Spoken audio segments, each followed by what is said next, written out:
Hello students, आज हमारा physics का पहला क्लास है। ठीक है, तो जैसा कि हम लोग फिजिक्स 11th क्लास में पढ़ चुके हैं। ठीक है, तो फिजिक्स होता क्या है एक बार देख लेते हैं। तो ये जो हमारा फिजिक्स है, इसकी उत्पत्ति, ठीक है, मतलब ये आया कहाँ से है। ठीक है, इसकी उत्पत्ति ग्रीक भाषा के एक फ्यूसिस शब्द से हुई है। ठीक है, जिसका मतलब क्या होता है, नेचर होता है। ठीक है, अगर नॉर्मल लैंग्वेज में हम लोग बोलें कि फिजिक्स क्या है, तो हम लोग क्या बोल सकते हैं कि फिजिक्स अपने आसपास होने वाले जितने भी घटनाएं होती हैं उनका अध्ययन ही हमारा क्या कहलाता है, फिजिक्स कहलाता है। ठीक है, लेकिन हम एग्ज़ाम में ऐसा नहीं लिखेंगे। ठीक है, तो उसको टेक्निकली हम लोग कैसे परिभाषित करते हैं। ठीक है, तो यहाँ पर इसका डेफिनेशन क्या है, भौतिकी वह विषय है जिसके अंतर्गत द्रव्य, ऊर्जा व उनकी अंतर क्रियाओं का अध्ययन किया जाता है। ठीक है, तो यहाँ पर ये तो हो गया हमारा फिजिक्स का परिभाषा। 12th का जो हमारा फर्स्ट चैप्टर है उसका नाम क्या है, स्थिर वैद्युत। ठीक है, इसको इंग्लिश में क्या बोलते हैं, इलेक्ट्रोस्टैटिक। ठीक है, इस जैसा कि यहाँ पर क्या है, नाम से ही स्पष्ट हो रहा है कि ये यहाँ पर जो हमारा वैद्युत जो होगा वो क्या होगा, स्थिर होगा। ठीक है, वैद्युत इलेक्ट्रिसिटी सबको समझते हैं। ठीक है, तो यहाँ पर इसके अंदर हम लोग क्या क्या पढ़ेंगे। ठीक है, तो यही इसी चीज़ को हम लोग देखते हैं। ठीक है, तो स्थिर आवेशों के गुणों एवं उनसे संबंधित बल, विद्युत क्षेत्र, विद्युत विभव, विद्युत धारिता एवं विद्युत ऊर्जा का अध्ययन किया जाता है, उसे स्थिर वैद्युतिकी कहते हैं। ठीक है, तो इसमें हमारा जो स्थिर आवेश होगा, ठीक है, उससे संबंधित जो भी हमारा बल होगा, विद्युत क्षेत्र होगा, विद्युत विभव, विद्युत धारिता और इससे रिलेटेड जो भी ऊर्जा होगा, विद्युत ऊर्जा, ठीक है, उसके बारे में हम लोग इसमें पढ़ेंगे। ठीक है, तो ये सब हमको पढ़ना है। ठीक है, तो 1 बाय 1 पढ़ते हैं। ठीक है, तो इसमें हमारा टॉपिक कहाँ से स्टार्ट होता है, घर्षण विद्युत। ठीक है, घर्षण विद्युत नाम से ही स्पष्ट हो रहा है। ठीक है, इसको इंग्लिश में क्या बोलते हैं, फ्रिक्शनल इलेक्ट्रिसिटी। ठीक है, तो यहाँ पर क्या होता है कि जैसे ही हम किसी दो पदार्थ को रगड़ते हैं, ठीक है, तो उनके बीच जो मतलब इलेक्ट्रिसिटी प्रोड्यूस होता है, उत्पन्न होता है, ठीक है, उसको हम लोग क्या बोलते हैं, घर्षण विद्युत। जैसे कि हम लोग अपने डेली लाइफ में देखे हैं। ठीक है, डेली लाइफ में भी बहुत सारी घटनाएं होती हैं। जैसे क्या होता है, नॉर्मल जैसे कंघी हम लोग करते हैं। ठीक है, तो कंघी को जब हम लोग कागज़ के टुकड़े के पास लाते हैं तो क्या करता है, जो कागज़ होता है वो कंघी की ओर आकर्षित होता है। वो ऐसा क्यों होता है?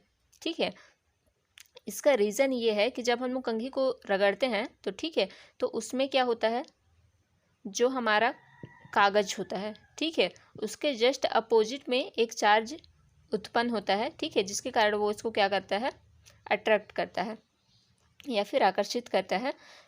या फिर बचपन में हम लोग क्या करते थे कि किसी को कोई अगर कुर्सी में बैठा देते थे, ठीक है, तो कुर्सी के पीछे पीछे हम लोग क्या करते थे, कपड़े से मारते थे, तो एक ना झंझनाहट टाइप से उत्पन्न होती थी। ठीक है, तो ये ऐसे बहुत सारे एग्जाम्पल हैं घर्षण विद्युत के हमारे डेली लाइफ में।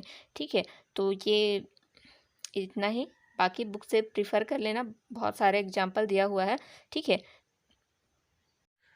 अभी तक हम लोग क्या देखे थे कि घर्षण के कारण एक किसी भी वस्तु में क्या उत्पन्न होता था, आकर्षण उत्पन्न होता था। ठीक है, तो इस चीज़ को सबसे पहले जो ऑब्जर्व किया था वो कौन किया था, 6वीं शताब्दी में एक थेल्स नामक वैज्ञानिक था, जो कि कहाँ का था, यूनान का था। ठीक है, वो क्या किया था, एम्बर नामक एक पदार्थ था, ठीक है, उसको ऊन के कपड़े से जब वो रगड़ा, ठीक है, तो उसमें एक आकर्षण गुण उत्पन्न हो गया, जिसके कारण वह क्या करता था, धूल के कण या फिर कागज़ के कण या फिर छोटी पत्तियों को आकर्षित करता था। ठीक है, इसके बाद मतलब कि बहुत लंबे समय के बाद 6वीं शताब्दी के बाद सीधा सन 1946 में, ठीक है, सन 1946 में सर थॉमस ब्राउन, ठीक है, सर थॉमस ब्राउन ने घर्षण से जो हमारा आकर्षण उत्पन्न होता है, ठीक है, किसी भी वस्तु को रगड़ने से जो हमारा आकर्षण उत्पन्न होता है, उस आकर्षण बल को, ठीक है, उस मतलब ये घर्षण से उत्पन्न आकर्षण बल या फिर ऊर्जा को इलेक्ट्रिसिटी नाम दिया। ठीक है, तो इस प्रकार सबसे पहले जो इलेक्ट्रिसिटी वर्ड यूज कौन किया था? थॉमस ब्राउन ने।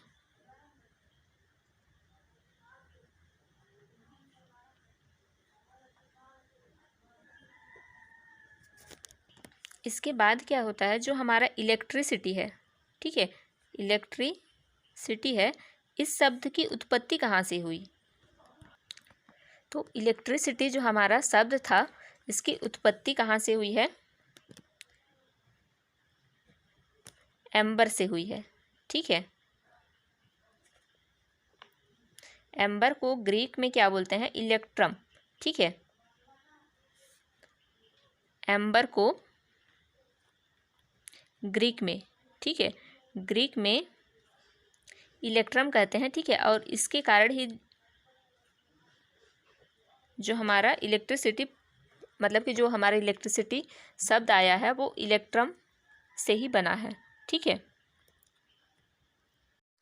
विद्युत आवेश, ठीक है, इसको इंग्लिश में क्या बोलते हैं? Electric charge. ठीक है, विद्युत आवेश किसी पदार्थ का अंतर्निहित गुण होता है जिसके कारण प्रत्येक पदार्थ जो होता है वो अपने इलेक्ट्रॉन व प्रोटॉन के द्वारा क्या करता है? विद्युत बल आरोपित करता है। ठीक है, यह एक अदिश राशि है। जो हमारा विद्युत आवेश है वो क्या है? अदिश राशि है। और इसका जो एसआई मात्रक है वो क्या है? कूलॉम है। एसआई मात्रक कूलॉम है। ठीक है, और इसका जो विमीय सूत्र होता है, विद्युत आवेश का विमीय सूत्र, विद्युत आवेश का विमीय सूत्र AT होता है। ठीक है, A और ये T। ठीक है, जैसा कि हम लोग 11th क्लास में क्या पढ़ चुके हैं, ये T क्या होता है? समय होता है। ठीक है, और A क्या है? ये एम्पियर है। ठीक है, ये कैसे हुआ, ये तुम लोग का होमवर्क है। ठीक है, इसके बाद क्या है, जो हमारा विद्युत आवेश होता है, ठीक है, विद्युत आवेश को हम लोग Q से दर्शाते हैं।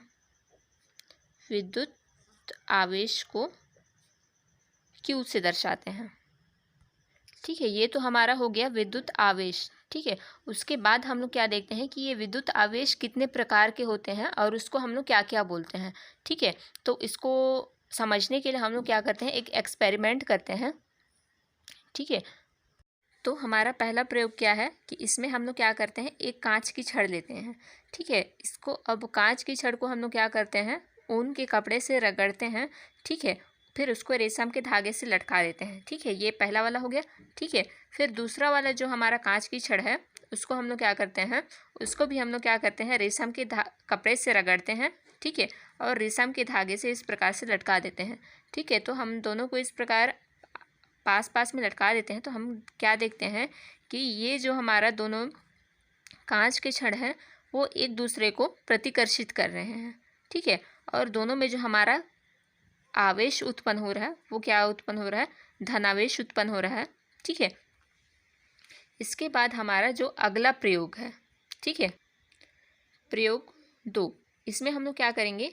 एक एबोनाइट की छड़ लेते हैं। ठीक है, एबोनाइट की छड़ को रेशम के कपड़े से, रेशमी कपड़े से या फिर ऊनी कपड़े से या फिर बिल्ली की खाल से रगड़ के उसको रेशम के धागे से लटका देते हैं। ठीक है, सेम वैसे ही दूसरा एबोनाइट की छड़ लेते हैं, उसको फिर से हम लोग क्या करते हैं? बिल्ली की खाल से या फिर ऊनी कपड़े से रगड़ के उसको रेशम के धागे से लटका देते हैं और दोनों एबोनाइट की छड़ को क्या करते हैं? एक दूसरे के पास लाते हैं। तो हम लोग क्या देखते हैं कि फिर से वो एक दूसरे को प्रतिकर्षित कर रहे हैं और इन दोनों में जो हमारा आवेश उत्पन्न हुआ है वो क्या उत्पन्न हुआ है? ऋणावेश। ठीक है, इसके बाद जो हमारा तीसरा एक्सपेरिमेंट है, ठीक है, उसमें हम लोग क्या करते हैं?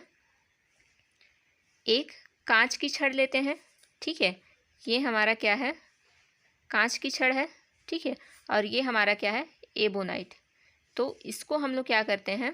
कांच की छड़ को हम लोग रेशम के ऊनी कपड़े से रगड़ते हैं और उसको रेशम के धागे से लटका देते हैं। ठीक है, वैसे ही जो हमारा एबोनाइट है उसको हम लोग क्या करते हैं, बिल्ली की खाल से या फिर ऊनी कपड़े से रगड़ के उसको रेशम के धागे से लटका देते हैं। ठीक है, फिर हम लोग क्या देखते हैं कि ये जो हमारा दोनों छड़ है ये एक दूसरे की ओर आकर्षित हो रहे हैं। ठीक है, तो इससे हम लोग क्या निष्कर्ष निकालते हैं कि जो हमारा सजाती आवेश होता है, ठीक है, सजाती आवेश में प्रतिकर्षण होता है। ठीक है, और वैसे ही विजाती आवेशों में आकर्षण। ठीक है, इसको समझने के लिए हम लोग एक उदाहरण लेते हैं, जैसे कि हमारा क्या होता है, चुंबक। ठीक है, चुंबक में हमारा जो उत्तरी ध्रुव और दक्षिणी ध्रुव, ठीक है, उत्तरी ध्रुव और दक्षिणी ध्रुव को एक जगह रखते हैं तो वो क्या करते हैं, एक दूसरे को आकर्षित करते हैं। ठीक है, वैसे ही उत्तरी ध्रुव और उत्तरी ध्रुव को एक जगह रखते हैं तो वो क्या करते हैं, एक दूसरे को प्रतिकर्षित करते हैं। ठीक है, वैसे ही दक्षिणी ध्रुव को रखेंगे तो वो क्या करेंगे, एक दूसरे को प्रतिकर्षित करते हैं। ठीक है, तो इसी प्रकार जैसे कि हमारा चुंबक का गुण है वैसे ही हमारा क्या है, इन आवेशों की प्रकृति है। ठीक है, सजाती आवेशों में क्या होता है, प्रतिकर्षण होता है, और सजाती मतलब समान। ठीक है, जैसे दोनों धनावेश हुआ, दोनों धनावेश रहेंगे तो एक दूसरे को प्रतिकर्षित करेंगे। ठीक है, और यदि दोनों ऋणावेश होंगे तो भी एक दूसरे को प्रतिकर्षित करेंगे, या फिर अगर दोनों एक धनावेश होगा और एक ऋणावेश होगा, ठीक है, तो वो एक दूसरे को क्या करेंगे, आकर्षित करेंगे।